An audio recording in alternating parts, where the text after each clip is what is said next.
लोगों को काफ़ी खाने की वजह से स्टमक प्रॉब्लम्स भी फेस करनी पड़ती हैं। कैसे बचा जा सकता है इन चीज़ों से? जब आप ओवर ईटिंग करेंगे, गोश्त का ज़्यादा इस्तेमाल करेंगे तो स्टमक के इश्यूज आने ही। रेड मीट का जितना ज़्यादा आप इस्तेमाल करेंगे उतने ज़्यादा हेल्थ इश्यूज आए। ज़रूरी है कि आप क्वांटिटी कंट्रोल करें। कुर्बानी का गोश्त है, इसको कितनी देर स्टोर करके रखा जा सकता है फ्रिज में? अगर आपने फ्रिज में रखना है तो 5 से 6 दिन तक आप उसे फ्रिज में रख सकते हैं, उससे ज़्यादा नहीं रख सकते। फ्रीजर में आप उससे कुछ मंथ तक रख सकते हैं। हार्ट पेशेंट्स हैं, वो कितनी क्वांटिटी में गोश्त ले सकते हैं? अगर तो आपकी हेल्थ बहुत कॉम्प्रोमाइज्ड है और आप हार्ट पेशेंट है तो आपने जो रेड मीट है उसका इस्तेमाल कम से कम जितना कम हो सके वो करें। उसे ग्रिल करके या स्टीम करके इस्तेमाल करें। जो लोग कहते हैं कि यार बोतल लाजमी लेनी है, उन लोगों को क्या कहेंगे आप? देखिए, कोल्ड ड्रिंक्स तो किसी भी लिहाज से आपकी सेहत के लिए ठीक नहीं है। ईद के मौके पे लेना चाहते हैं तो आप थोड़ा सा ले सकते हैं। उस पर मैं ये नहीं कहूँगी कि सारे लोग मेरे पीछे पड़ जाएंगे कि आपने क्यों मना किया।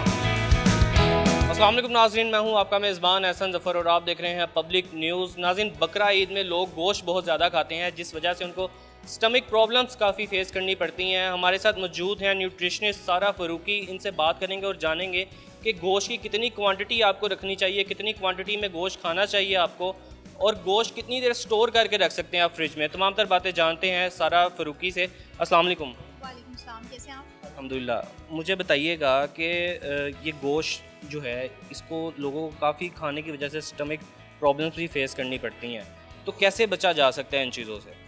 देखिए, बात ये होती है कि रेड मीट का जितना ज़्यादा आप इस्तेमाल करेंगे उतने ज़्यादा हेल्थ इश्यूज आएंगे। अब लोग क्या करते हैं, ख़ास तौर पे ईद का दिन है या कोई भी इस तरह का कोई ओकेजन है तो उसमें लोग ओवर ईटिंग कर जाते हैं। जब आप ओवर ईटिंग करेंगे, गोश्त का ज़्यादा इस्तेमाल करेंगे तो स्टमक के इश्यूज आने ही, वो किसी भी पर्सन को आ सकते हैं। तो इसलिए ज़रूरी है कि आप क्वांटिटी कंट्रोल करें। जो भी आप चीज़ खा रहे हैं उसमें पोर्शन कंट्रोल करना बहुत ज़रूरी है। लंच और डिनर में ख़ास तौर पे जो आप खा रहे हैं, मटन बीफ का इस्तेमाल कर रहे हैं, उसका पोर्शन कंट्रोल करें। ज़्यादा ओवर ईटिंग ना करें। एक साथ जब आप खाना शुरू करते हैं ना तो उससे ऑटोमेटिकली आपका स्टमक जल्दी अपसेट हो जाता है और इसी वजह से इन दिनों में फिर ज़्यादातर लोग आपको इमरजेंसी में दाखिल होते हुए नज़र आएंगे। पूरे लाहौर के लोग देखा जाता है कि हॉस्पिटल भर गए हैं। हाँ जी, वो ये इसी वजह से हो रहा होता है क्योंकि आप अपना खुद ही नहीं ख्याल रख रहे, आप अपनी डाइट का ध्यान नहीं रख रहे। अगर आप खाते हैं तो बहुत ज़्यादा खाना शुरू कर देते हैं। थोड़ा सा मतलब कोशिश करें कि थोड़ा थोड़ा करके खाएं। और लंच डिनर में अगर फॉर एग्जांपल मटन या बीफ का इस्तेमाल करें तो छोटी बोटी का इस्तेमाल करें। 2 से 3 बोटी खाएं, इससे ज़्यादा ना खाएं, फिर वक्फा दे के फिर उसके बाद दोबारा खाएं। एक ही दफ़ा में ज़्यादा खाने की कोशिश ना करें कि भी ये भी मैं खा लूँ और वो भी खा लूँ। जब ये हमें आदत होती है ना, इसकी वजह से हेल्थ इशू आना शुरू होता है। वो स्टमक प्रॉब्लम्स भी होती हैं और उनको हॉस्पिटल भी जाना पड़ता है। अच्छा, मुझे बताइएगा कि ये जो गोश्त होता है, कुर्बानी का गोश्त है, इसको कितनी देर स्टोर करके रखा जा सकता है फ्रिज में?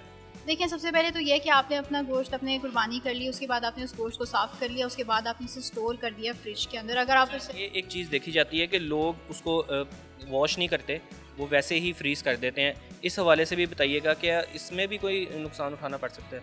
क्योंकि ऑब्वियसली जो आपका गोश्त है उस पे हर तरह का बैक्टीरिया ग्रो कर सकता है और ओवर टाइम ग्रो भी कर जाता है। हम लोग फ्रीज़ इसीलिए करते हैं कि बैक्टीरियल जो इन्फेक्शन है वो उसमें ना हो या वो बैक्टीरिया ग्रो ना करे।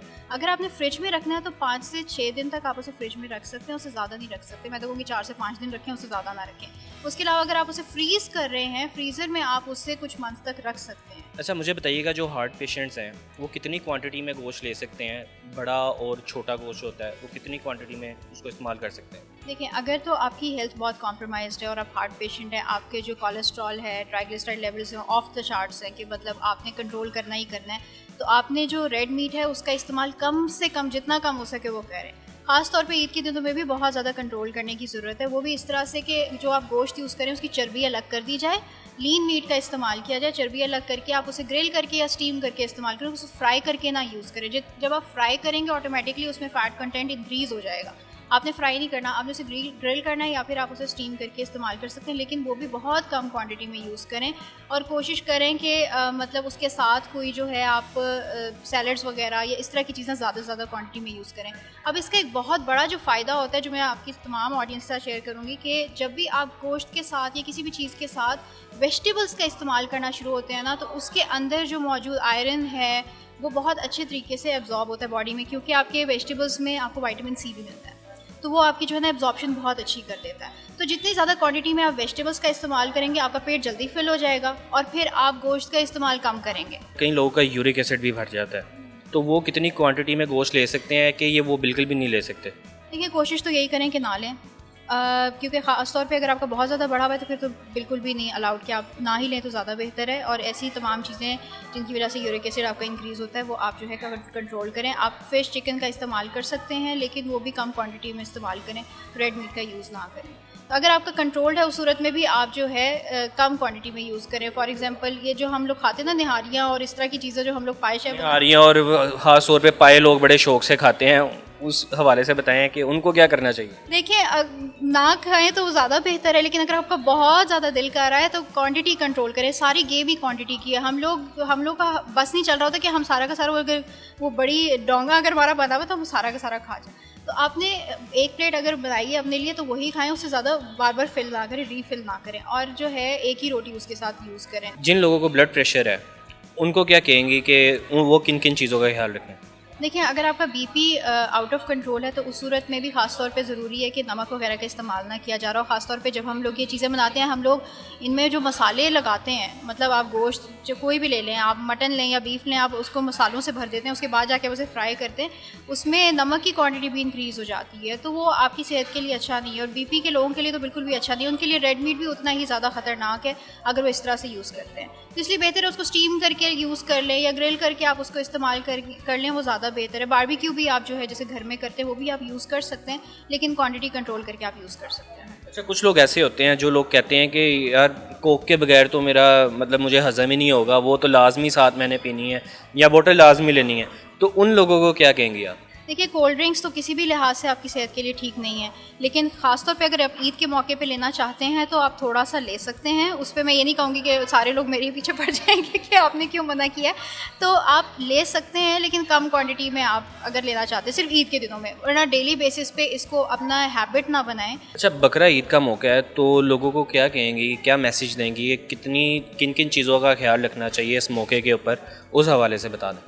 अच्छा, इसमें आपने सबसे पहले ध्यान रखना है कि जो भी चीज़ आप खा रहे हैं ना उसके साथ आपने वेजिटेबल्स का इस्तेमाल ज़्यादा करना है। सैलड बनाएं, सैलड आपने ज़्यादा से ज़्यादा अपनी प्लेट फिल करनी है, और उसके साथ आप अगर मटन या बीफ यूज़ करना चाहते हैं तो उसका छोटा पोर्शन जो है आप यूज़ कर सकते हैं, और उससे फिर ये होगा आपका पेट जल्दी फुल हो जाएगा।